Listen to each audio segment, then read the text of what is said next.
Hello students, welcome back to my channel. देखिए, आज हम लोग पढ़ने वाले हैं समांतर क्रम समूहन। मैं आपको बतला दूं कि श्रेणी क्रम समूहन हम लोग पिछले क्लास में पढ़ चुके हैं। आज हम लोग देखेंगे कि किस तरह से प्रतिरोधक को समांतर क्रम में जोड़ेंगे। ठीक है, इससे एक आएगा जो है रिलेशन, उसको भी हम लोग देख लेंगे। तो देखिए, यहाँ पे तीन प्रतिरोधक हैं, R1, R2, R3। ये तीनों को मैंने क्या किया है, समांतर क्रम में जोड़ा है। और समांतर क्रम में जोड़ने का बेस्ट जो तरीका है वो ये है कि तीनों का पहला जो सिरा है वो एक साथ, देख लो यहाँ पर, और ये जो जुड़ा हुआ है वो बैटरी के धनात्मक सिरा के साथ। तीनों प्रतिरोधक का दूसरा जो सिरा है वो एक साथ जोड़ दो, और ये किसके साथ जुड़ा हुआ है, बैटरी के ऋणात्मक सिरा के साथ। ठीक है, तो इस तरह का जब भी आपको संयोजन मिले, कॉम्बिनेशन मिले, तो समझ जाना कि ये किसमें है, समांतर क्रम में है। ठीक है, अब यहां से बैटरी से निकलने वाली जो धारा है I, इसको मैंने क्या किया है, जैसे यहां से आगे ये बढ़ेगा तो तीन भाग में मैंने तोड़ दिया है। अब चूंकि ये धारा के पास ऑप्शन है कि ये धारा इधर भी जा सकती है, इधर भी जा सकती है, इधर भी जा सकती है, तो ये धारा तीन भाग में टूट गया और यहां जाके फिर से कंबाइन हो गया, और कंबाइन होकर ये धारा I बन गया।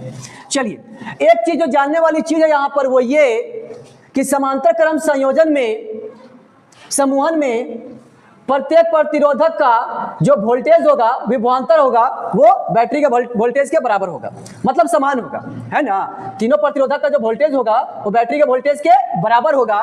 तीनों प्रतिरोधक से जाने वाली जो धारा है वो अलग अलग होती है, इसको याद रखिएगा। सीरीज में क्या था, श्रेणी क्रम में प्रत्येक प्रतिरोधक के लिए धारा समान, परंतु प्रत्येक प्रतिरोधक के लिए जो विभवांतर था वो क्या था, अलग अलग था। यहाँ ठीक उल्टा है, इसको याद रखना।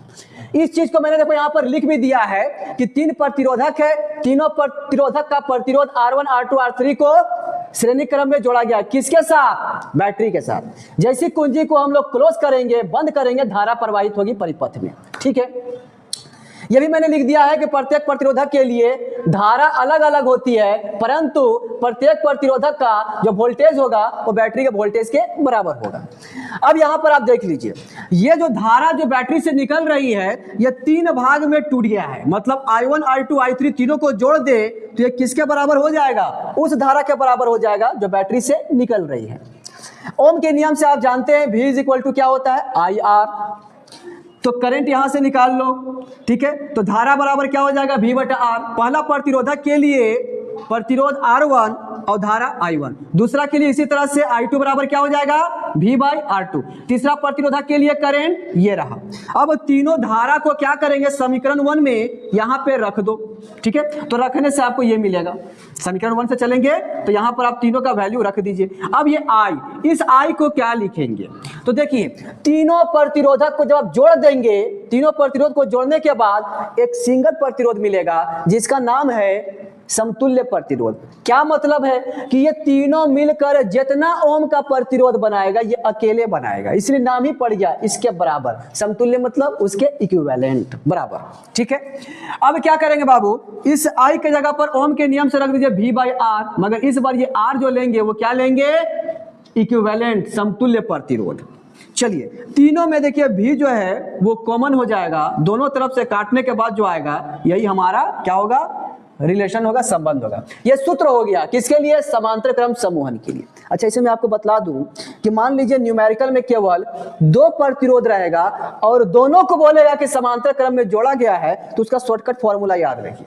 ठीक है ना, यह करने से अच्छा है कि दो के लिए, केवल दो के लिए, देखिए केवल दो प्रतिरोधक के लिए, दो प्रतिरोधक के लिए, प्रतिरोधक के लिए, केवल दो प्रतिरोधक के लिए जरा देखिए R इक्विवेलेंट 1/ क्या होगा, R1, दो है ना जी, केवल 1/R2।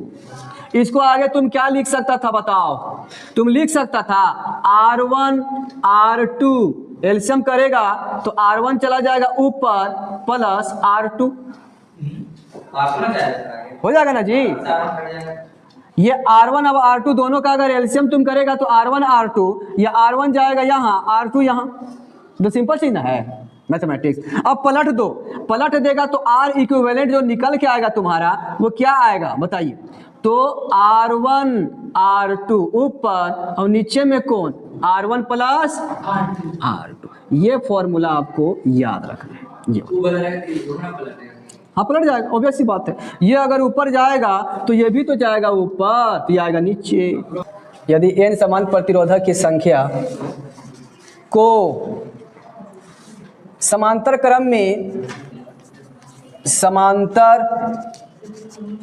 क्रम में जोड़ा जाता है।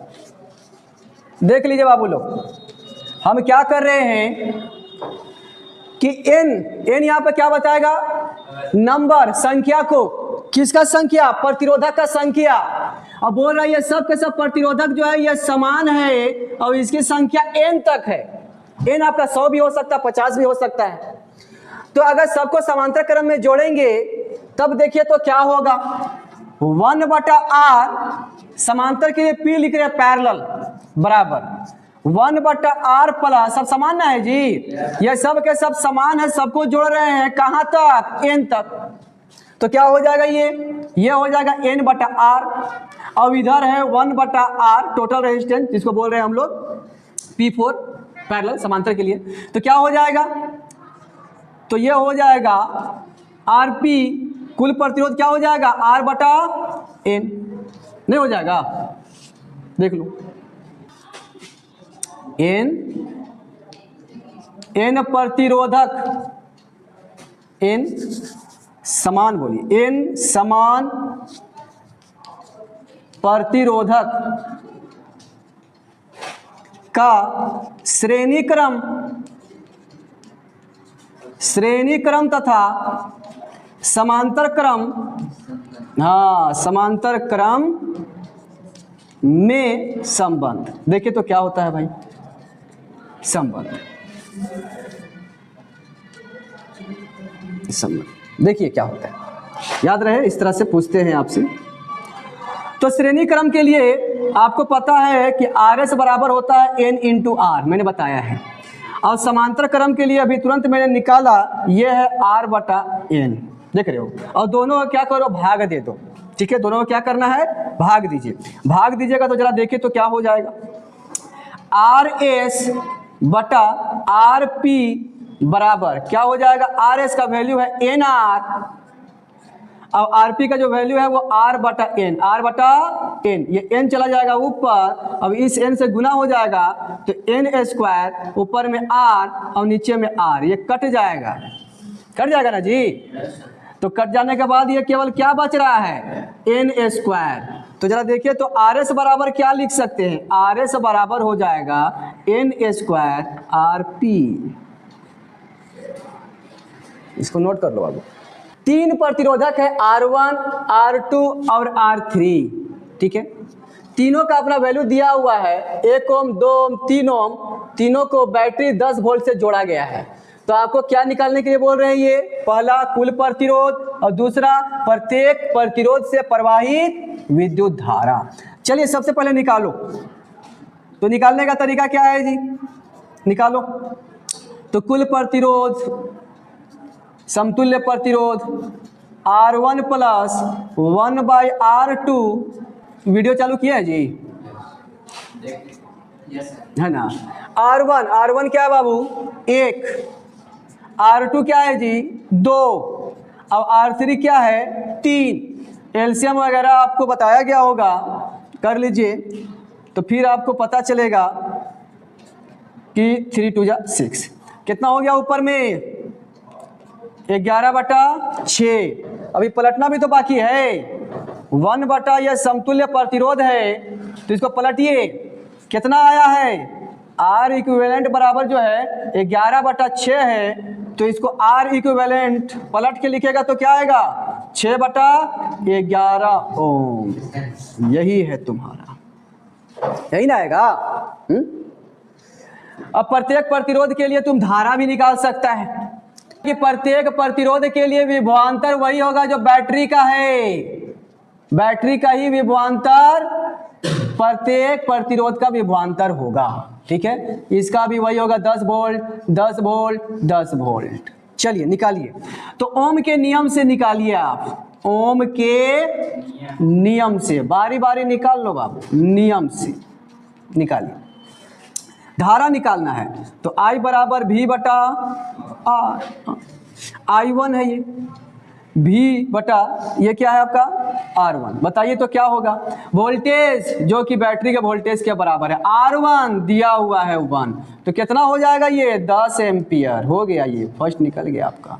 दूसरा निकालिए, I2 बराबर क्या होगा V बटा R2 बराबर, V कितना दिया हुआ है 10 ही तो दिया हुआ है, R2 कितना है 2 ओम, 2 5 से कट जाएगा तो कितना आएगा ये 5 एम्पियर।